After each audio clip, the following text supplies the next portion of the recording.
systematically exploring hundreds of caves on the Nullarbor.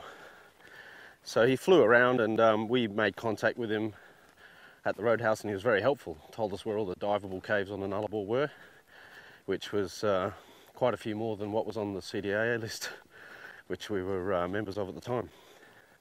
So we went off and checked all these other caves out, and eventually I had information from him that he was flying over this Roe Plain area, and he'd spotted some holes in the ground in the middle of nowhere that he had no idea there was caves down here. And he marked some positions. A small group of cavers, dry cavers, came in and had a look at them, tagged them, and they reported that there's really not much there. And I was certainly put off by some of these guys saying, the water's rubbish, you know, nothing really worth looking at.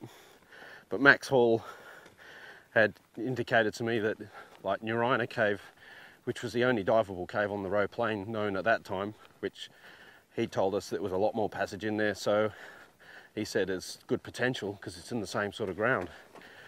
So so we decided to come out and have a look. So this was middle of summer one year in January. I had a small group of mates come out from Perth, all from the caving club. Dean Slater, his international travelling mate from South Korea, Jong Il Moon, and a fitness fanatic weightlifting woman, Kylie Draper. And the four of us came out here. We went to Tommy Graham's first, and then we came down this track, but we stayed on the escarpment track, the Banabi track. Drove between Cocklebiddy and Majura it goes, and we stopped along the escarpment track, and we set off on a 11-kilometre bushwalk to check these holes that Max Hall had told us about and given us the locations for. Big bushwalk, and we managed to visit Olwolgin and a couple of adjacent doe lines. And Olwolgin, we got to Olwolgin, all we had was some 3-litre cylinders with us, and you know, start off with snorkeling gear, and the idea was just a bit of a look. So we had some problems with the GPS locations. They were in the wrong datum, so we found ourselves in the middle of this grassy plain going, where's the bloody hole?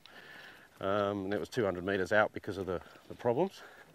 So when we corrected all of that, we found these holes. One hole, which is about a kilometre from Olwolgin, has a small pool in the bottom of it, which looked really promising to start with, but no, it's all blocked up. Certainly a potential future dig. Then we went to Olwolgin.